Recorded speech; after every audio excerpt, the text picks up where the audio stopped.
Este proyecto de ley del manejo eficiente de la liquidez, promovido por la Contraloría General de la República, es de interés del gobierno de la República. Lo ha promovido o ha abogado por su aprobación el ministro Nogui Acosta en la Comisión de Asuntos Hacendarios. Veamos qué curioso, ¿verdad? Cuando la Contraloría plantea algo que al gobierno le gusta, maravilloso, y cuando no, es enemigo público número uno. Pero yo quisiera llamar la atención sobre algunos aspectos que no se han mencionado hoy en este debate. El proyecto planteaba inicialmente un ahorro de 350.000 millones de colones. Es que no estamos hablando de cinquitos, ¿verdad? Estamos hablando de una cantidad importante. Un ahorro de 350.000 millones de colones para las instituciones, ministerios, etcétera, simple y sencillamente por dejar de pagar comisiones bancarias, intereses, etcétera, ¿verdad? Finalmente, les confieso, yo no tengo buena memoria para los números, no sé exactamente todo lo que se excluyó en la comisión. Al final queda un ahorro de aproximadamente 100.000 millones de colones menos de lo que había planteado la Contraloría. Sigue siendo un ahorro significativo, pero hay una diferencia enorme, ¿verdad? Y entonces, preguntémonos por qué. ¿Por qué fue necesario excluir algunas instituciones de este proyecto, del alcance de este proyecto de ley?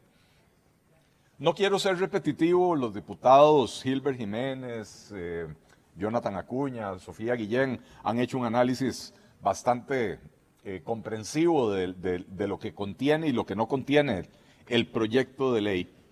Pero hay ciertos temas aquí que no se discuten. Uno de ellos es al que estaba apuntando yo en este momento. Resulta que en Costa Rica tenemos una ley que obliga a las instituciones públicas a tener todos sus recursos en bancos públicos. Es decir, que ni siquiera pueden aprovechar las ventajas de la competencia en el mercado. Y están pagando comisiones altísimas, las que quieran cobrar los bancos, porque al final de cuentas las instituciones públicas no tienen mucha opción en el mercado porque están limitados por ley. ¿Por qué tenemos que hacer esa discriminación? ¿Por qué hemos favorecido a lo largo de los años a los bancos públicos para que reciban en exclusiva los fondos de las instituciones públicas de los costarricenses? Si eso puede ser o puede que no. Habría que ver cómo funciona la competencia en el mercado. Pero eso puede ser que al restringirle las opciones a las instituciones estuvieron durante años pagando comisiones más altas de las que podrían haber pagado en un mercado competitivo como el que tenemos medianamente en el sector financiero costarricense. Eso no se discute. Claro, ahora tenemos una solución distinta. Ya no es abramos esto a la competencia del mercado. Aquí la solución fue crear un sistema centralizado, administrado desde la Tesorería Nacional, para evitar tener que pagar esas comisiones.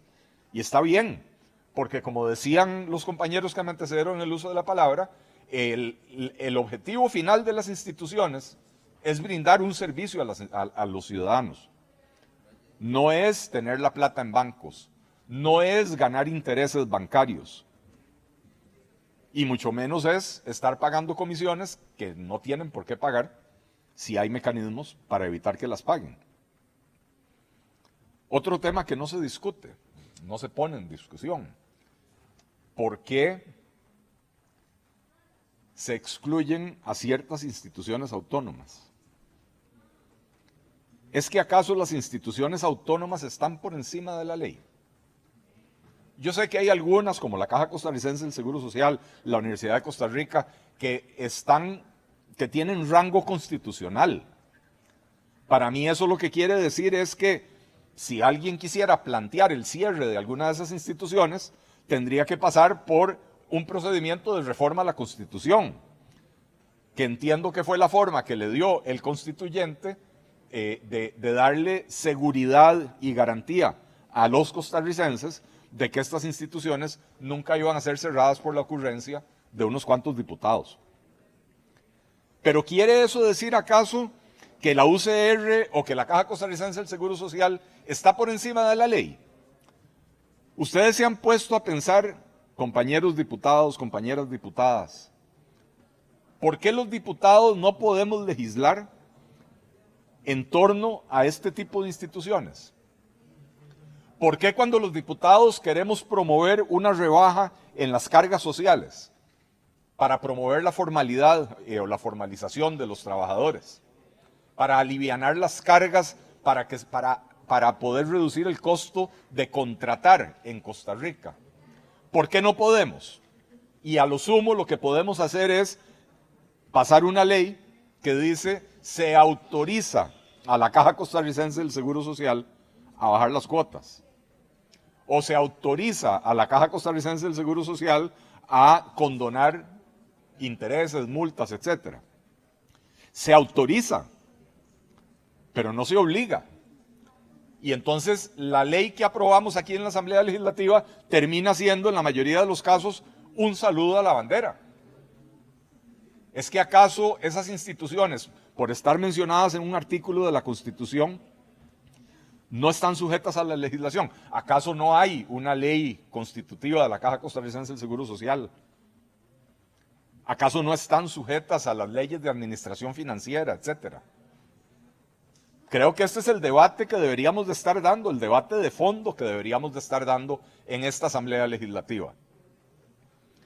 ¿Por qué los diputados, que en el sistema de la democracia representativa somos electos como representantes del pueblo, no tenemos derecho a exigirle a la Caja una disminución de cargas sociales y 9 personas nombradas a dedo en una junta directiva que no representan a nadie más que a los intereses de quienes los nombraron a dedo, tienen la potestad de subir las cargas sociales cada vez que se les pega la gana? Cada vez que la Caja Costarricense del Seguro Social mete las patas, cada vez que construyen un hospital y no lo hacen en tiempo, y tampoco en costo presupuestado. Y todo eso se termina trasladando a las cargas sociales. ¿Por qué es que la Asamblea Legislativa, que en teoría del derecho, y yo no soy abogado, en teoría del Estado, perdón, es la única que tiene la potestad de subir, crear o rebajar impuestos, ¿por qué no tiene esa potestad en el caso de los impuestos a la planilla? Porque aquí en Costa Rica las llamamos cargas sociales. Aquí en Costa Rica podemos hacer un estudio lingüístico porque somos muy creativos con los nombres que le ponemos a los impuestos. Hace unos años se dio una discusión interesante en artículos de periódicos, en la Asamblea Legislativa, ministros de gobierno aportaban sus opiniones acerca de cuál era la carga tributaria de Costa Rica, cuánto es lo que recauda el Estado en impuestos. Y había unos por ahí que decían que es que Costa Rica recaudaba el 13% del PIB. Y decía un cierto exministro de Educación por 8 años y de Planificación por otros 4, con título de economista, decía, no, con ese nivel de recaudación estamos por debajo de Guatemala. Es decir, estamos en el ridículo de los ridículos de los países. Y por eso hay que subir la carga impositiva en el país, para que el país prospere. Estos son los argumentos que decían. Díganme ustedes, compañeros y compañeras, ¿cuál país del mundo ha prosperado a punta de un aumento brutal de los impuestos? Pero resulta que cuando empezamos a querer ingresar a la OCDE viene y dice, no señores, la recaudación promedio en Costa Rica es del 22% del PIB, no del 13%. ¿Por qué? Porque en la mayoría de los países, lo que nosotros llamamos cargas sociales, lo llaman impuestos al trabajo o impuestos a la planilla. Y entonces ellos, para sistematizar la información en la forma en que la presentan, ellos toman las cargas sociales que se pagan en Costa Rica, ellos digo, la OCDE, toman las cargas sociales como un impuesto que se paga en Costa Rica, aunque no lo recaude el Ministerio de Hacienda, lo recauda la Caja Costarricense del Seguro Social. hoy en día con el ministro de Hacienda que tenemos, tengo que decir, enhorabuena que lo recauda la Caja Costarricense del Seguro Social, porque si no, ni siquiera eso le pasarían a la Caja para la atención de los costarricenses, ¿verdad? Pero entonces, resulta que sí, el resto del mundo nos ve y sabe que eso es un impuesto. Pero aquí en Costa Rica, ese impuesto lo definen, lo suben a su antojo 9 personas nombradas a dedo en una junta directiva que tiene una composición que se supone que es representativa de los sectores productivos, de los trabajadores, etcétera, pero representativa ¿en qué sentido? Es que cada uno de los diputados y diputadas que estamos aquí, para poder haber llegado a estos puestos, nuestros partidos tuvieron que haber obtenido una cantidad importante de votos, varias decenas de miles de votos para cada uno de nosotros diputados. Y ninguno de los miembros de la Junta Directiva de la Caja, tiene, se puede dar el tupé de decir yo represento a 300 personas o a 1500, porque no fueron nombrados y elegidos democráticamente. Fueron nombrados y elegidos dedocráticamente. Y entonces, así como no podemos darle órdenes a la Caja, así como no podemos tomar decisiones sobre ese impuesto tan oneroso que son las cargas sociales, que resulta que tampoco podemos decirle a la Caja o a las universidades que manejen su dinero en este sistema. Que como bien decía el diputado Acuña, y tenemos enormes diferencias, todo lo que acabo de decir, estoy seguro que el diputado Acuña discrepa de mí. Pero como dijo el diputado Acuña, este proyecto de ley garantiza la titularidad de los recursos. Los recursos de cualquier institución que entren en este sistema son de la institución tiene la herramienta tecnológica para poder decidir cuándo girar los recursos, en qué momento hacer pagos, en qué momento retirar la plata, etcétera. No hay ninguna limitación. En eso el proyecto de ley se ocupó de garantizar que esto no se fuera a convertir en un cuello de botella para tener amarradas a las instituciones y que no pudieran hacer su trabajo. Y entonces, si las cosas son así, y si no se está poniendo en tela de duda la titularidad de los recursos, ¿por qué es que las universidades no pueden estar adentro de esto? ¿Por qué es que las municipalidades no pueden estar adentro de esto? Nuevamente, ¿cuál es el concepto de autonomía y de independencia que estamos promoviendo en este país? Tenemos un montón de islas independientes en el gobierno de la República. Un montón de entidades que resulta que no le tienen que hacer caso a la ley. O que no se les pueden dar órdenes por medio de la ley. Pero la autoridad, la existencia de esas instituciones emana de la ley. Emana de leyes que se aprobaron en la Asamblea Legislativa. Y entonces el que puede lo más puede lo menos, el que puede crear una institución puede también girarle órdenes en cuanto a cómo proceder con los recursos públicos, en cuanto a cómo priorizar el destino de esos recursos públicos. No puede ser que seamos esclavos en este país de instituciones que no le responden a nadie. ¿Quién determina cuáles son las prioridades de política pública? Bueno, en un sistema democrático liberal como el que tenemos en Costa Rica, se supone que para eso está el gobierno de la República entendido en su sentido más amplio. Están los ministerios para dictar o girar directrices de política pública. Estamos los diputados para crear leyes o modificar leyes para pedirles a las instituciones que trabajen en beneficio de los ciudadanos. Pero resulta que no podemos. Y ese son el tipo de cosas que nunca se discuten. Aquí se da por un hecho que no podemos tocar a la Caja, no podemos tocar el FES, no podemos tocar a las universidades. ¿Cómo que no? Si la plata de las universidades sale del bolsillo de todos los costarricenses. La plata de las universidades sale de impuestos que aprobó la Asamblea Legislativa. Y las universidades deberían de estar para estar ofreciendo oportunidades educativas a los costarricenses que les permitan garantizarse una mejor vida, un mejor nivel de vida, una mejor calidad de vida, que les permita aspirar a obtener buenos empleos, empleos que los satisfagan. Y esta no es la discusión de que si la educación tiene que ser exclusivamente en la materia que la persona estudió o si hay que darle a los estudiantes una educación integral. Yo sí creo que hay que darle a los estudiantes una educación integral. Yo creo que la idea de estudios generales, no la ejecución, pero la idea de estudios generales, de poner a todos los estudiantes a recibir por lo menos pinceladas de diferentes áreas, de filosofía, de historia, de comunicación, por lo menos como era en la época que yo fui a la UCR, es una buena idea.